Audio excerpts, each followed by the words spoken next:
Good afternoon, everyone. Welcome to the HosmartAI Open Call to second webinar. This webinar is scheduled to last 1 hour. We will have some content for you to touch upon what you can expect from the program, some frequently asked questions, and mostly we will focus on the Q&A live session. So just a reminder, I'm sorry I got too fast. Just a reminder, this session is recorded, as you could hear. So we will be taking the question throughout the whole webinar. You are welcome to post them in the Q&A box. Yeah, we will be taking them at the end of the session. So without further ado, we're gonna start. So just a reminder, this webinar is a follow-up of our first webinar when we covered the basics of the course, such as what is the HosmartAI project, what is the characteristics of this open call to opportunity, the key parts of the HosmartAI platform that your pilot will need to be integrated to, and in general, guidance how you apply to the course. So if you first time connecting with us, please, after this webinar, go ahead and definitely cover the knowledge that was presented in the previous webinar. You can see on the screen where you can find it, and it will be also on our page, really at the very bottom, the recording, and there you will also find a recording from this session. You can also directly go to our YouTube channel. So as I was mentioning, the agenda, so we'll go through more details about the program, what is happening after the application, how you will be funded, and then the Q&A. So I'm gonna be your host today, and I'm gonna be taking you through the content that I have just presented. I am a project manager at F6S company in HosmartAI. I'm having a role of managing the open call processes, and with me today are our experts from the HosmartAI consortium. That is Martin van Gasteren, scientific and technical manager. From the ITCL Technology Center, we have Athanasios Paulakidas, the project coordinator of HosmartAI from the net company Intrasoft, and we also have Makis Karadimas from net company Intrasoft, our tech lead of the HosmartAI technology. So those experts will be available for all your questions at the very end of this webinar. So you are more than welcome to ask questions. Okay, so let's kick it off. So what will you expect after you apply? And I will try to give you a bit more understanding about the program itself. However, before this, I really would like to remind some basics about the program that we are kept asked. So just please remember that this open call is designed for a consortia. So only a eligible consortium is welcome to apply. What we mean by eligible consortium, it means that consortium needs to be built at least between a SME startup, meaning a technology provider, and a technology adopter, meaning any healthcare entity. Needs to be, of course, the sense between technology needs to be connected with the place that will be validated.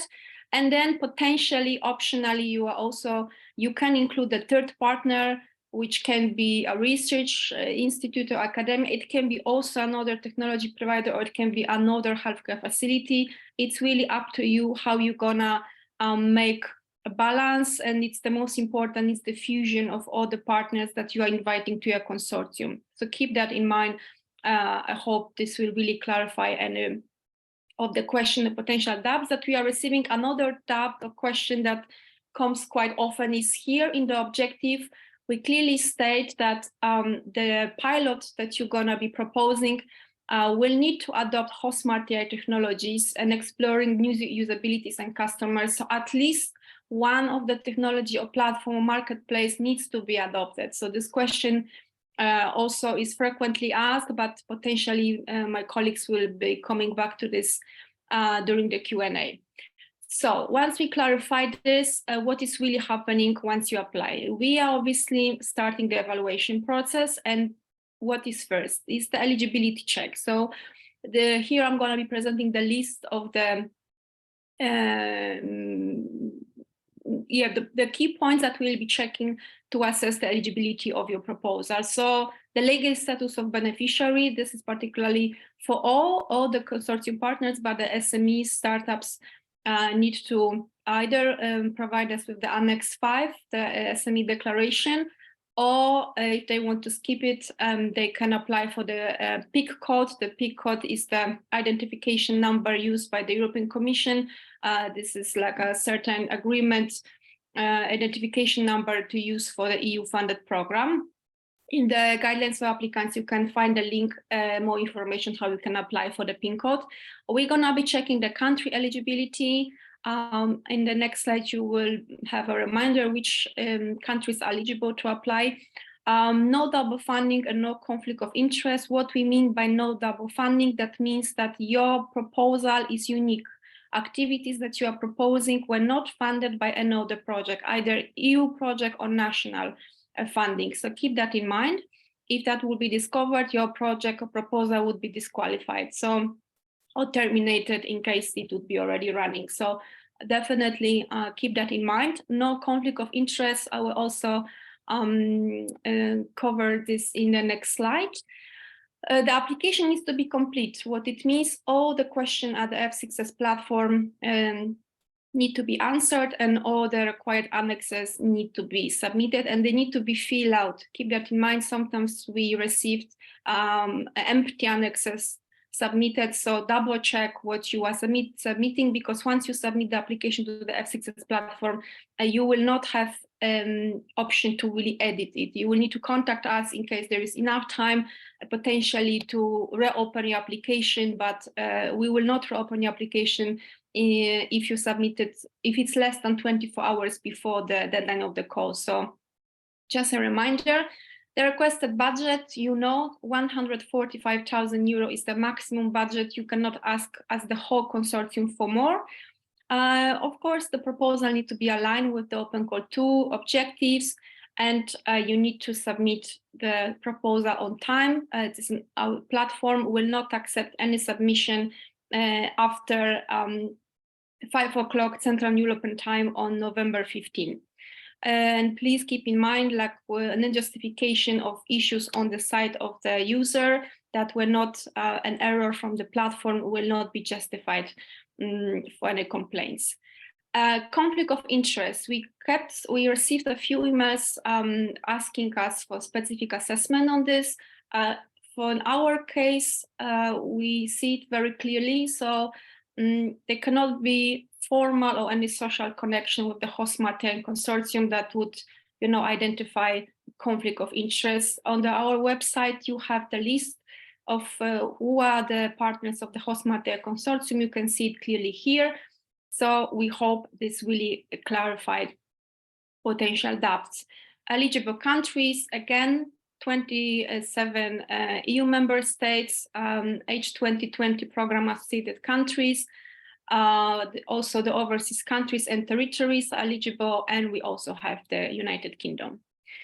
Okay, so eligibility check results, it will be two polls. So either you pass all the requirements I have just mentioned, that's excellent, then we are forwarding your application to the independent evaluators. If not, if you failed on any of the eligibility requirements, automatically your proposal is withdrawn, and we will only inform you that your application was not eligible, so there will not be any evaluation summary report. Assuming your evaluation went through, your proposal went through, we are kicking the remote evaluation. What it means, so your proposal will be shared with two external evaluators. They will be bound by the non-disclosure agreements, so before they receive access to the database of your proposals, so we'll protect your intellectual property. And then who are those evaluators? They are externally hired evaluators outside of HosmartAI consortium, and the profile need to include the strong AI industrial experience.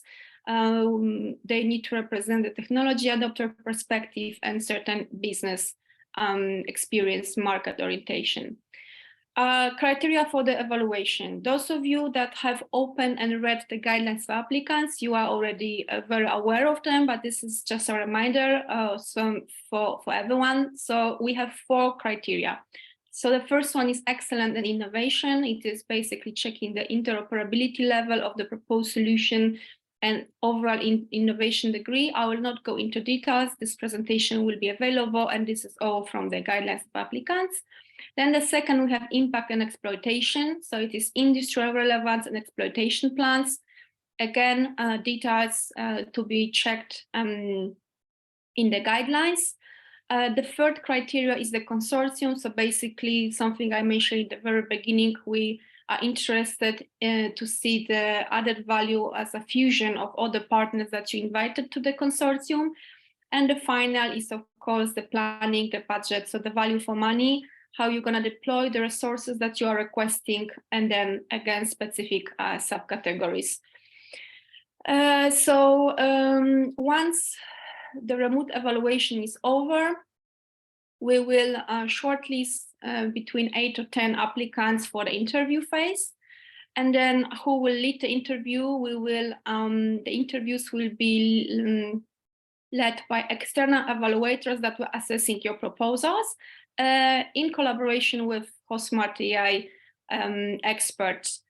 What will be covered during such interviews? So you will be pitching your proposal to the consortium, and then external evaluators will provide you with the remarks from the remote evaluation. They will potentially ask any question or clarification needed. And then on our side, on the HosmartAI consortium side, we will be checking the match between us, our goals, and what you are proposing. There will be general Q&A session, and this should last between approximately 30, maximum 45 minutes. And this is preliminary schedule around 2nd or 3rd week of January. Selection. So we are aiming to select through the maximum 4 applications with the highest scores.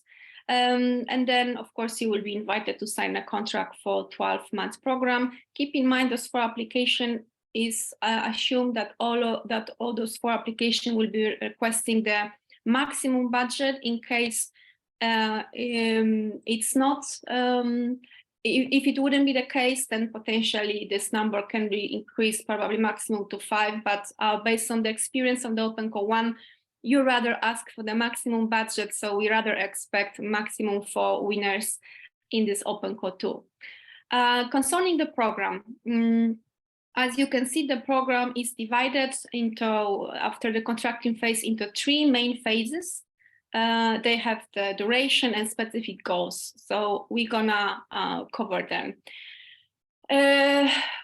So once we're gonna start with the design phase, overall with the program, we will start with the kickoff meeting. It's gonna be an online event when you're gonna present your pilots or the plans, and then the HosmartAI consortium will be introduced to your upcoming work. Then you will be assigned to an individual mentor that will be, following your progress and monitor and supporting you to create that bridge between your pilot and the HosmartAI consortium. Then there will be always the review processes. So there will be 3 review processes after each of the phase. So after 2nd phase design, after 2 months, the 1st phase design. After 8 months, so the develop, deploy, and operate phase, and the final review check will be in the phase of the assess. So what we're gonna be doing, we're gonna be checking all the status of your deliverables and KPIs, and this will be done. You will be submitting certain documents, and on the top of that, we're gonna have a video call with the internal reviews and the mentors assigned to your pilot. What is expected also from you during the program? So it's active participation in any, audio, video calls that you will be invited to, any potential webinars or trainings, virtual conferences. We are also potentially planning minimum one physical event. So you should keep that in mind when you're gonna be planning your budget. That one physical presence should be planned during this program. And then overall dissemination requirements, active engagement is expected. We and you, when you're gonna be funded by the European Commission, we are required to give the visibility to the EU funding. So about the program, so a bit more details. This is also a reminder. All the details can be found in the guideline for applicants. So just of you that haven't seen it yet, just go there. I will not be covering all the details. The most important is that this design phase, as I mentioned, is a 2 months phase. During that phase, you will be detailing your pilot plan. So keep that also in mind when you are preparing your proposal now, is to really understand the logic behind and put the excellent innovation up front, but the very detailed plan for your pilot can be afterwards also updated during the design phase. So that's gonna be the time for it. And then here connection. So in the Annex 3.1, that is description of your work. Here you see you need to develop tasks, specific activities, deliverables per each task, and certain set of KPIs that is relevant to the design phase. So all it is really connected. You need to define all the activities that you're going to be performing during the first 2 months in the design phase. Then we are moving to the develop, deploy, operate. So the second phase, this is a 6 months phase. This is the core phase, mostly to perform technical developments and deploy them in your healthcare units. So that means your health adopter, health technology adopter that you invited to the consortium. And there is obviously a specific list of other requirements that you will need to cover. Again, all the details are available in the guidelines for applicants. This is just a reminder, and the same. So description of work, that is the proposal that you are working on, needs to be aligned with the requirements. So keep it, this is a guidance. You need to here plan the activities for a 6 months phase, certain deliverables, task, and which partners doing what in each of the tasks. So this is clear. And then, of course, the final phase is the assess phase. This is related mainly with the exploitation of your results and certain achievements. So you will be requested to cover all the points. We are also expecting the minimum valuable product and a video. Details on this also in the guidelines for applicants. And again, the same. So the work plan is also associated with the assess phase. So you are planning all your activities regarding the exploitation. Okay, so this was about the program, questions that we keep receiving, then also something of your high interest. So how exactly you will be funded? If this is your first time with the European Commission funding programs, you may not be aware, but this HosmartAI funding is results driven. That means payment will be provided in a lump sum way.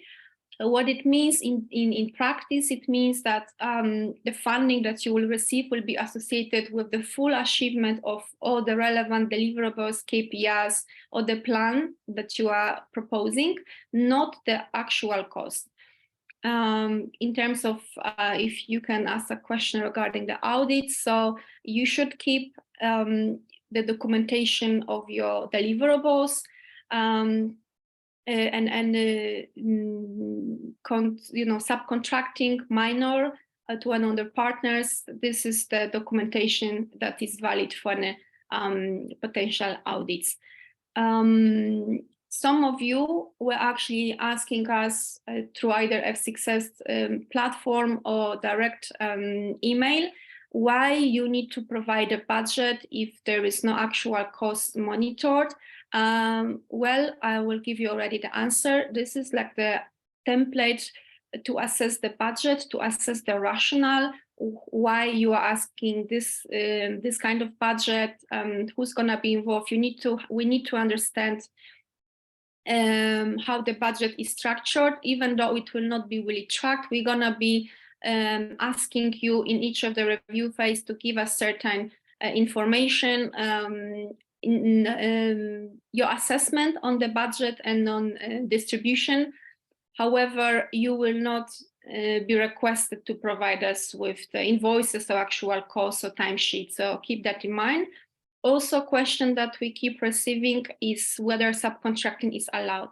Subcontracting is not really recommended, as the funding is mainly for the staff costs. Nevertheless, you may have certain situation, I don't know, exceptional. You need to really explain them very well in the proposal.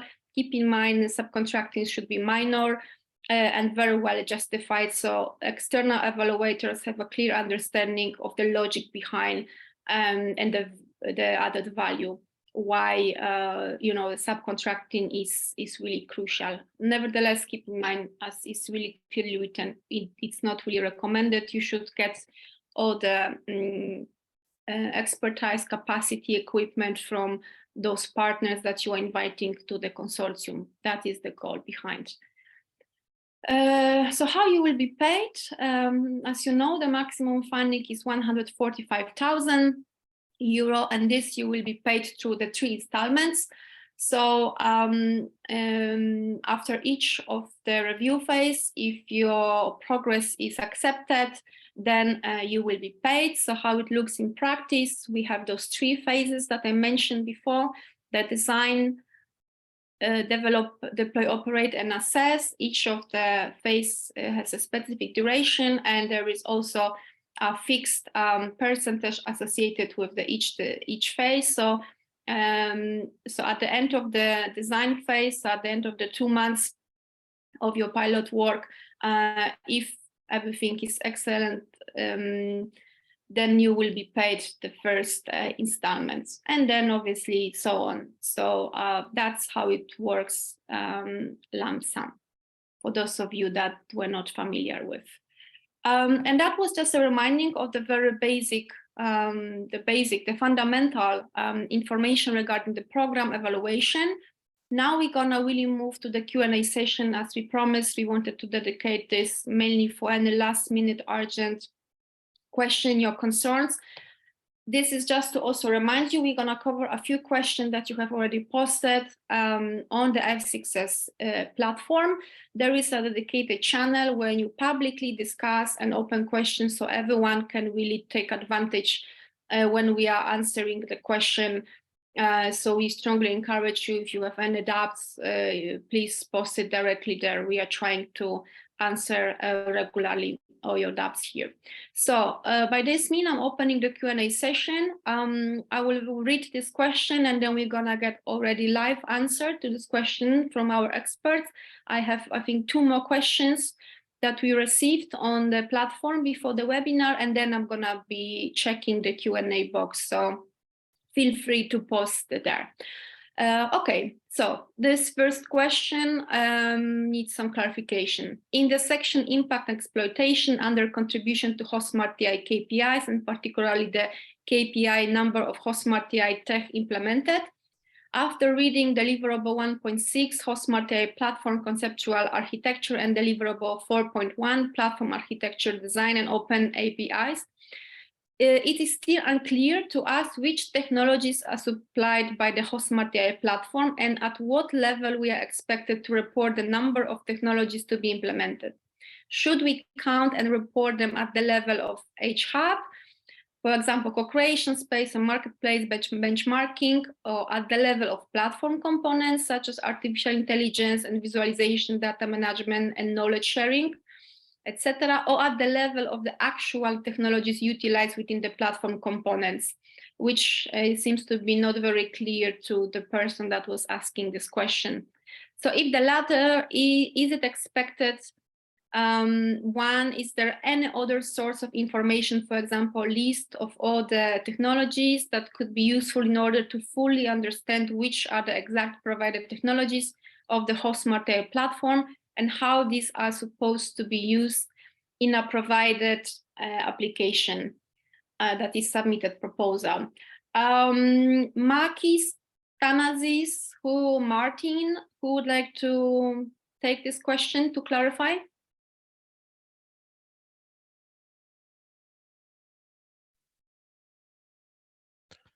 I can make an attempt to explain this. I'm not sure, but the KPI indicates the number of technologies implemented. So the number of technologies that are used in the platform do not correspond to the number of HosmartAI technologies being implemented in this open call. So I think it's the number of technologies that are used in the open call 2 for pilots, not the ones that are just utilized a bit in the co-creation level, for example.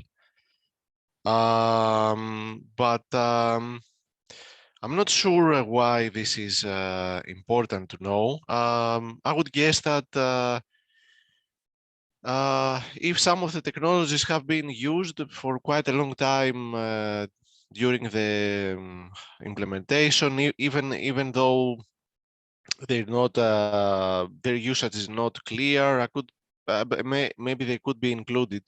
But I guess it doesn't correspond to what the platform uses, but what is actually used in this open call and used for implementation.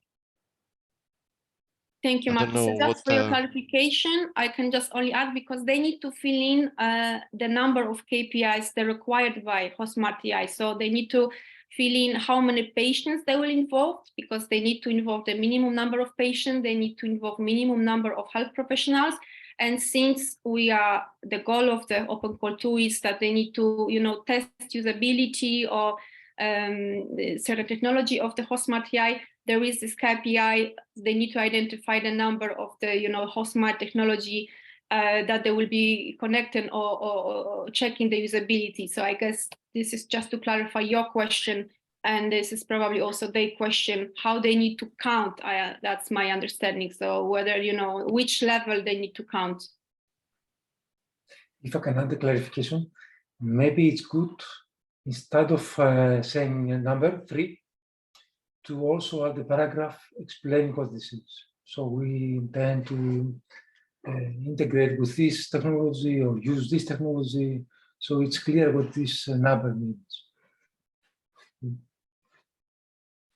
Okay. So we would need to kind of write an update regarding this, because for now it's maybe the number was indeed creating certain confusion. They can give the number, and in a parenthesis they can give some explanation if it's clear to them what how this will get distributed, which are the components or what kind of components they're going to integrate with, etc. Yes, so in that sense, my understanding is there is no need of any additional list of technology. They can take advantage from those 2 documents that were already provided. Is that correct? The D1.6 or D4.1, where they can, those are 2 documents that they can identify basically either the components or, or what they at this stage, these are the documents that we have made public. Of course, during the execution of the projects, the HosmartAI platform will be available to the projects, so they will have full access to the full list of technologies. But unfortunately, at this stage, this is what it's available to the open public, and they will have to give indications of what they're going to use to work with. Okay. I think it is clear. So just to give indication, expand not only the number, but expand clear indication in terms of the name of components, etc. Potentially that will be used. So then it's also clear for the evaluators. And if the project is selected, they will get access to more detailed information. But at this point, publicly, those 2 deliverables are the the documents that they should really rely on. Okay, we are moving to the next question. Also posted on the platform. I would like to know if full integration with the HosmartAI platform of the software solution presented as a pilot proposal for the Open Call 2 is mandatory, and so the deployment of this platform in the IT systems of the healthcare entity in partnership, or in the other hand, validation of the pilot solution in the healthcare entity environment as a standalone software or cloud service will be valid approach. Again, I don't know, Thanasis, you or Martin, you would like to take that question? It's as before. We would like this not to be a standalone application, but we would like to engage with HosmartAI. So we have this KPI that you mentioned earlier. We want to integrate them to use our technologies. Yes, so this applicant needs to get back to those two documents, to deliverables evaluation before and identify exactly what's of his interest. Okay, a very specific question, probably maybe Makis to you. Security requirements. As a software service provider, do we need to be ISO EIC 27000 or this ICO EIC, or the numbers I will not go because everyone can see, a certified organization to be able to participate in the program? Can we participate without any of these ISO certifications? I believe, Makis, you are the person to take this question. As far as I know, there is no requirement regarding those specific ISOs. However, if the topic requires them, if the work being done in the specific pilot organization requires those certifications, there might be an issue. I mean, from the pilot side, from the other Technology adopter. the other. Yes. I don't think in the open call there is a requirement to follow the ISOs, although those are we would like to have to be able to be certified according to specific ISOs. I don't think there is a requirement. Yeah, in our guidelines notes, so thank you, Makis, I will also clarify that, but as you indeed said, it really depends on the requirements within the pilot itself. This is something that this is on the ethical side and also in our guidelines, that the parties that are forming the consortium must assure all the ethical requirements, or in that case also security requirements, are met, that there will not be any bottleneck, or they will not jeopardize, or they will not put at risk the pilot execution, or that means they will not create any delays, because there is no time potentially afterwards to the program is really 12 months. There will not be any adjustment to this. The phases are strict fixed time. So all the requirements that needs to be met for the pilots to be approved by the health technology adopter should be, thought ahead, or already started to have all those requirements, as this will be also probably covered in the contracting phase, as there will not be any chances for a lot of the amendments. So thank you, Makis. I guess now, not yet, thank you, it's too fast. I'm gonna open now but I will keep it on this side so you will all remember. I'm gonna open now the Q&A session from the boxes. I see there are some answered questions already, so I'm gonna start with the answers. I'm gonna read and also gonna read the question answer. We have a pilot agreed where we will still need to integrate into a MIS practice management system developed to HL7 FHIR standard. Do we also have to integrate into the HosmartAI ecosystem for the pilots? And the answer, some integration with the HosmartAI platform is mandatory. This is kind of a question that is keeps repeating, but if not with the FHIR service, some other part, for example, the benchmarking can be really useful. So to all the applicants, you have certain liberty or freedom, but you need to find a logic way, a rational way how to, operate in the system, because the funding comes from the HosmartAI. It needs to be a win-win situation that you benefit and we benefit as the project from certain development that you are doing. So keep that rationale in mind when you are developing your proposal. Another question, do all healthcare workers in the project have to be doctors? Doctors from 4 different hospitals can join the project? No, they don't have to be all doctors, nurses, caregivers, to the elderly hospital managers, etc. Are also eligible. Doctors from several hospitals can participate. However, there can be only one healthcare beneficiary, for example, healthcare consortium partner. I need to update this answer. As I mentioned in the beginning, there is no really strict rule. If you want to have 3 partners, potentially you can have 2 healthcare technology adopters. So it's not really forbidden in that sense, but I guess majority of you will be introducing only one health technology partner. Adopter. Yes. So next question, is private hospital eligible for this project? Yes, there is no issue with that. We don't have rules on private or public. Another question, regarding financial calculation, in table 6 of the proposal form, section 5.2, value for money, the last line shown an indirect cost calculation. What is the logic of this line, as it is mandatory to calculate these coefficients? Can we show this as our own contribution? This is calculation answer. This is calculation of 25% indirect cost. It is imposed, and this is imposed from the European Commission, and we need to follow it. This is a fixed template. Another question, does the specialty of doctors matter? And the answer is no. Okay, and now we have 9 not yet all answered questions, and we're gonna start with them. Do you accept DocuSign as a way to sign the declaration of honor? We actually don't have a rule on that until now. I will not lie. Until now, we were collecting, the declaration was signed, formally, but I don't know, Thanasis, if you have any preference, because afterwards the declaration of honor goes to the contract. So it's also up to you. We accept QES. So yes. Qualified electronic signatures, as all European organizations have to, according to the European directive. I don't exactly know if DocuSign classifies as one, but I believe so.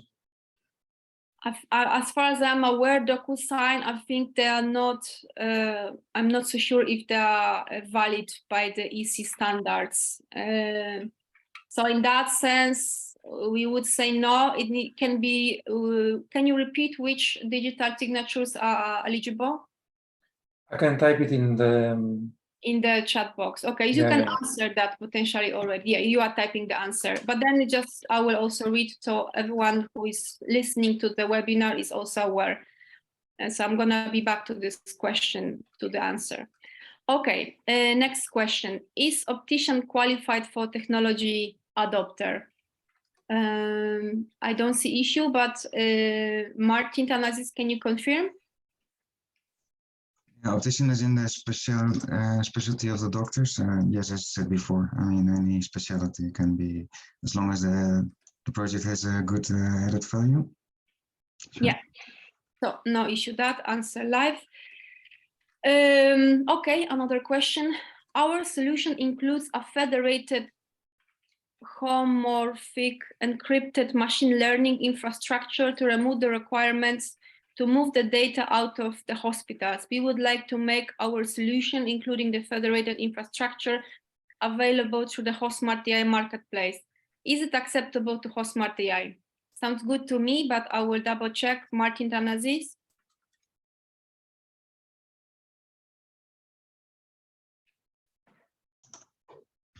I don't know if you see the question. Should I repeat? Yeah, I'm reading it. Yeah, I understand this is meant for the benefit of the hospitals to have the this outside of the hospitals, and Sure, I don't see any problem. Yeah.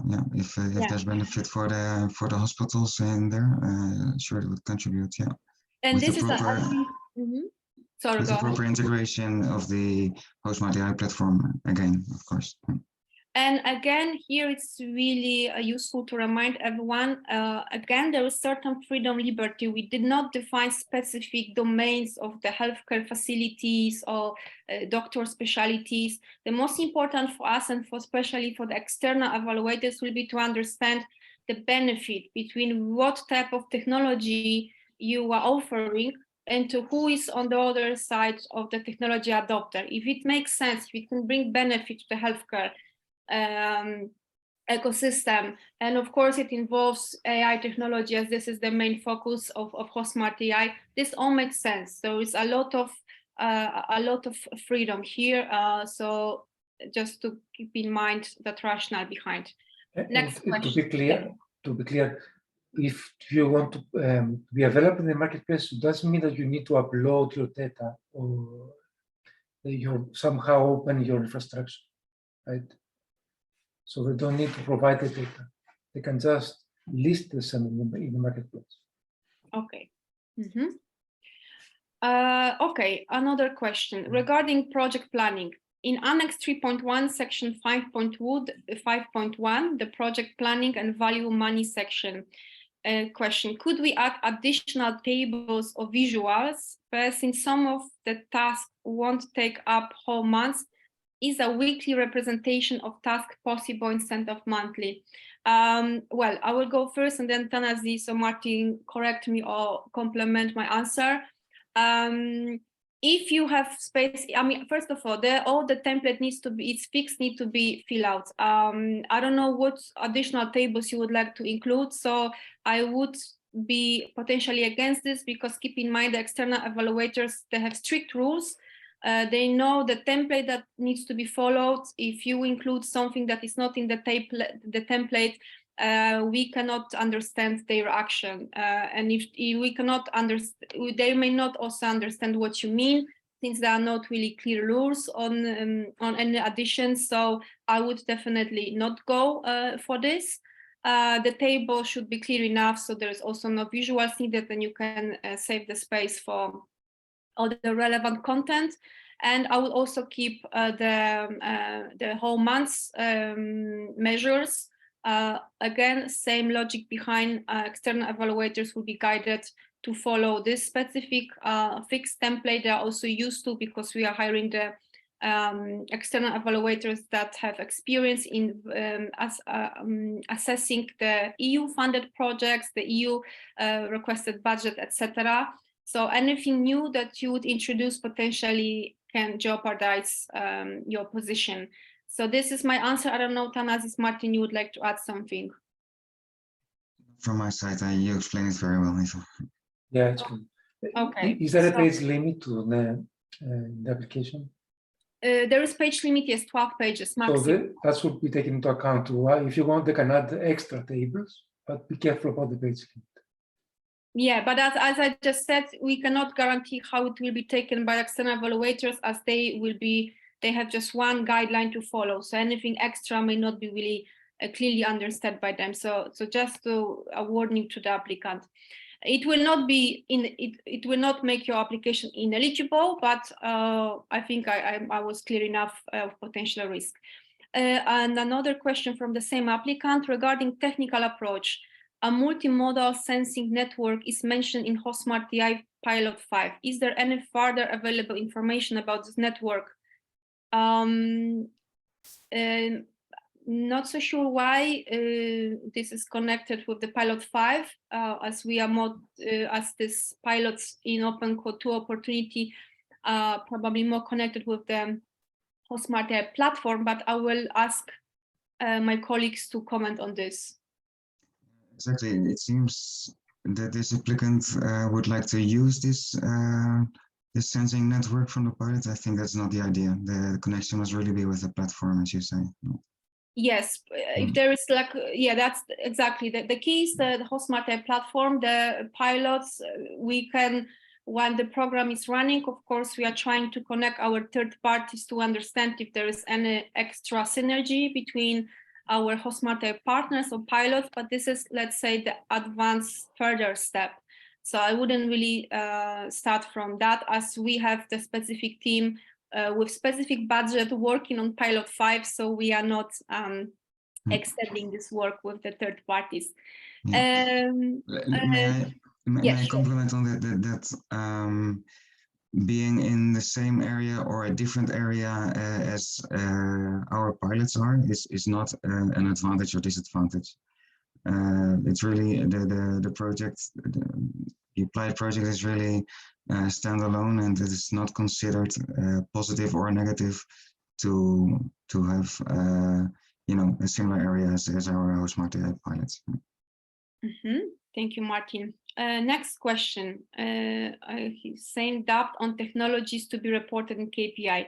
If I use HosmartAI secure infrastructure composed by Mongo, Docker, and Keyboard, am I using one or three? This was already clarified, so we agreed. I'm gonna also make an update on the F6S platform. Not platform. We need to make an update on the Annex 3.1 and inform everyone in the pipeline of F6S already. That's and we will also guide the evaluators. So in case some of you have not really heard that. However, we were requesting now not only the number, but further mentioning the name, so of the components or certain technologies that you're going to be using. So we hope we really clarify that, and we will give certain updates to the Annex 3.1. Just to add that if application is using one common technology like Docker, and we are using Docker, this does not mean that they are using our technology. So it does not count towards the KPI.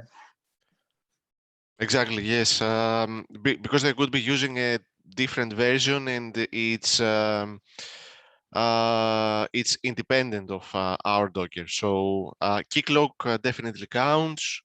MongoDB could count if we were still using it. So yeah, although there is a short answer which is 3, the long answer might be depending also on the clarification on this technology might be less. So yes, we need the clarification, and some of those technologies, such as Docker, because they coincide with the technologies being used, doesn't mean that they are technologies of the HosmartAI platform. And me now, speaking from the applicant's perspective, I would like to also clarify this for them.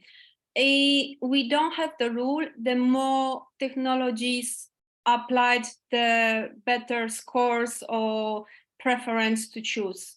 Evaluator, it needs to be minimum 1, that was clearly clarified, but is my understanding correct? We don't really have any rule, the more the better. Or just to clarify for the applicant's perspective. Yeah, I think a meaningful integration with one of our technologies may count a little better than some very light interfacing, for example. So it is up to the reviewer to evaluate how they see the involvement with HosmartAI. It's not a number, it's not just a number. Okay. Going to the next question, how will we have to demonstrate healthcare professional involvement to meet the criteria? My understanding with this gonna be, first you're putting in the proposal, of course, number and plan, and then as we mentioned, you will be assigned with the mentor from the HosmartAI that will be having a regular bi-weekly calls, and then there will be, of course, certain updates and your deliverables, your or the KPIs, the work that you're going to be developing needs to demonstrate the healthcare professionals that you will be involving. So this is the way I understand my answer. I don't know if my colleagues would like to complement. No, seems to be clear. Next question. What are some examples of HosmartAI technical components? I don't know if we should refer directly to the two documents, the two deliverables, or Makis, you can just give some answer here. I believe we briefly presented them in the previous webinar as well. We have components that are used for co-creation, such as Jenkins SonarQube, our Docker registry. We have the marketplace. We have also, well, in the co-creation, we have some AI components, Jupyter Hub, to be used for the co-creation of AI tools in general. We have, of course, the rest of the components of the platform, such as our dashboard, the user management, which is Keycloak. Those are examples of technical components. And we also have the benchmarking component of the platform.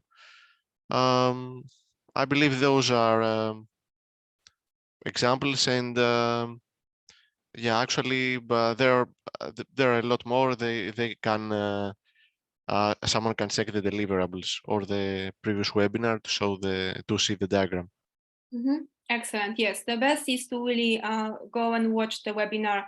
Makis was covering everything there, and the details are again included in the deliverables that are mentioned in the guidelines for applicants as mandatory for every applicant to really read. Again, somehow similar question: are optometrists or opticians, not eye doctors, in the project qualified as technology adopter? Martin, can you confirm? Yes, I think so. Optician is in healthcare. Yes, I would say so. Yes. Again, it really depends what technology will be provided and how this optometrists, opticians will be used to really validate the technology. So keep that in mind. But in general, then you got answer. Thank you, Martin. Another question: will HosmartAI charge the future project winner for using the platform? Here's interesting question. Thanasis, is the question for you? HosmartAI cannot charge. You cannot make money while the project is running. So if the platform, after we finish the project and after the open call project finishes, is being offered on pay, it's something that's exploitation material in years from now. But during the project execution, the HosmartAI platform will not, whatever we offer will be available for free. Yes, so clarification: during this 12-month program that you will be in, all the expertise and technology of HosmartAI will be free of charge for your usage. Another question. Not all the HosmartAI technologies. Sorry, I mean the one because that, some of them are closed or proprietary, and maybe, but whatever is available will be available for free. Yeah, thank you for clarification. Okay, another question. Hi, do we need to already say the name of the 13 healthcare professionals that need to be involved, even if they will not be directly part of the pilot design and execution team, but rather give feedback on the solution itself? And it is required to involve 50 patients. Can this also be health individuals? So again, to applicants, these KPIs are numbers in the proposal phase. So you don't need to now spend 10 pages to write all the healthcare professionals' name. You need to have a plan, and you need to afterwards you will be required to execute all the KPIs that you wrote. It's my understanding is you don't need to provide exactly the names. Concerning the number of the patients, we also included in the guidelines the explanation. Potentially you can involve less, but that keep in mind that this may play a role in the final selection, as we, as the whole open call tool, we need to meet certain number of KPIs that we are bound to the European Commission. So This is an explanation, and I don't know what you mean by the healthy individuals, if they can be patient. Well, I guess depends what's your trial, but I don't know, Thanasis or Martin, if you have comments on this. Yeah, I can comment. They can be healthy individuals, and I can imagine that you want to involve a control group, for instance, to test your technology of healthy individuals and compare them to patients that have some kind of pathology. So yes, if it's useful for the project, it makes sense to have healthy individuals. Yes, it's allowed. Yes. Okay, perfect. Thank you. I'm gonna be moving further because we are basically running out of time, but I see we still have quite many questions. Another question. Hi again. In the ethics section on ethical security checklist, the proposal mentioned an ethics assessment submission. When would this happen, and is there any guideline to create this assessment? This was either answered on F6's platform, or there is a section in the guidelines that we clarified, or maybe it was in the webinar also. At the proposal phase, you don't need to submit any ethics assessment. As I mentioned before, you need to assure, you need to guarantee by clicking that all your ethics requirements will be met and they will not create any delays or will not jeopardize your work. You potentially can be requested to provide that specific assessment either on the contracting phase. Everything depends on the external evaluator's feedback, but at the proposal level, you don't need to submit any additional ethics assessment. There is no template for that, and it is not requested. You need to guarantee you have it in case it is needed and in case you are selected. Next question. Will you provide the hosting resources cloud, or do we have to install HosmartAI on our own? Okay, Makis, go ahead. So the platform deployment can be is running, and we can provide access. So I don't see why we should provide hosting resources. So we can provide access to an existing deployment. Okay, I hope that clarified. Thank you, Makis. Next question. Regarding personal costs, can we include expenses? Oh, wait, something happened. Okay.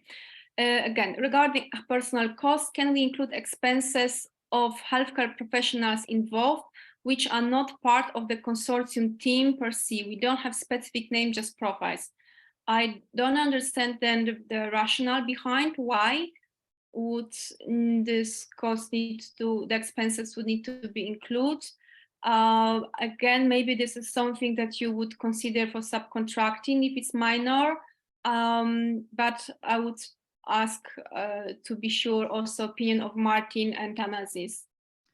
Yeah, this sounds like subcontracting on. I don't know if it can be eligible as other direct costs as a service provided to the project, but definitely not as personnel costs if they are not employee of the beneficiary. So indeed, as I mentioned in previous, during the webinar, if you have a situation that subcontracting would be, the most logical way of including costs, be very clear and specific so the external evaluators understand clearly why it is needed.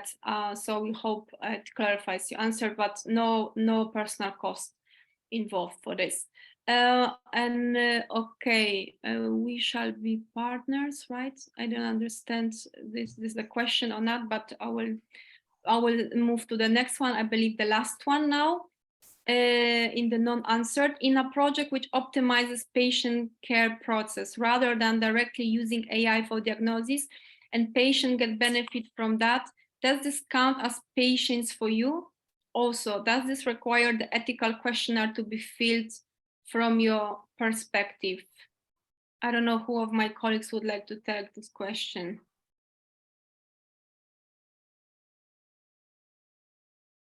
So if I understand correctly, they want to use AI, but not for diagnosis, but for the care process. This is valid. This is okay. Okay, and okay. About the ethical question, I don't know exactly. They have to evaluate if they need to do that or not. Exactly. Again, I don't know, it depends on the case. I will not repeat my previous answer regarding the ethics, but exactly the same applies. They need to assure, if required, that it will be met once they are selected. Again, and I think as some clarification as the final question, I understand that it's very difficult to, I understand that we'll provide the platform and the computing storage environment behind that to run the pilot, sort of sandbox in PaaS, and we don't have to put this in the budget as clarified by Thanasis. I don't know, Makis, is it for you? Yeah, I can at least partially answer. We have a co-creation environment, so we can provide experimentation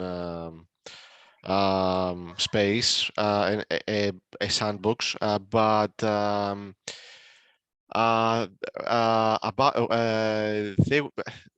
further resources will probably be needed. So I'm not sure about.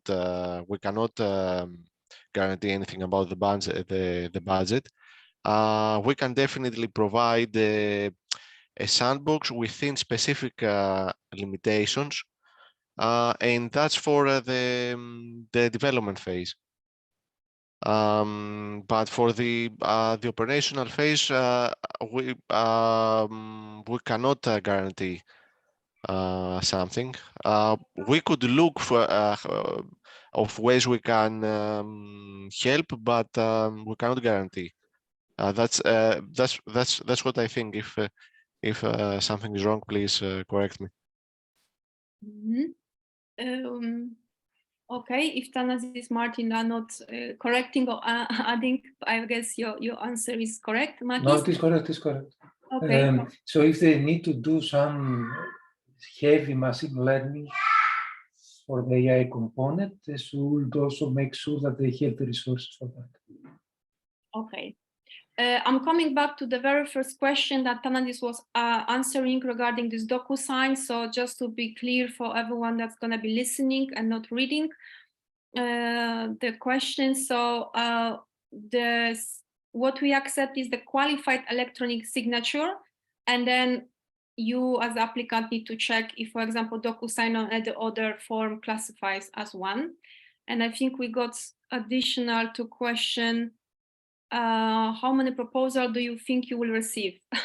We cannot know how many we'll receive. We have certain KPIs, but it's really hard to assess. So it's really, we don't want to give you the wrong direction, because it's just a really a bit of lottery. So not lottery, it's a wrong assessment. We are disseminating the call across all the EU countries to all. We were doing also certain scouting efforts. So the call has been distributed to many channels. We will see how many applications we will receive. So I will not take an attempt to, forecast a specific number. Okay, I think that were the all question. I could see in answer question also people were asking where they can find the first webinar.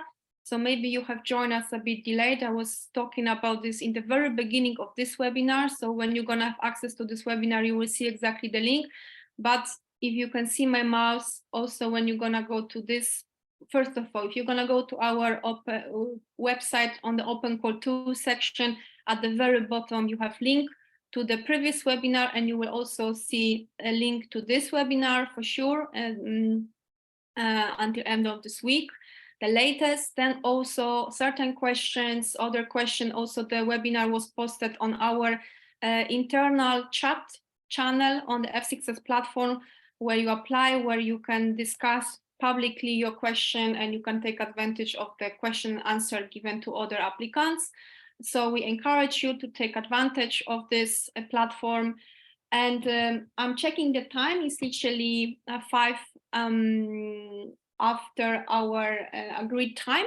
So if there are no more questions, I would like to thank you everyone for your participation. I would like to thank my colleagues for taking time and answering, hopefully providing you certain clarification to your doubts. Anything you still have roughly a bit less, almost a bit a week to contact us with your question, doubts. Don't wait for the last minute. Please submit it on time before. And I wish you good luck and have a great afternoon. Thank you.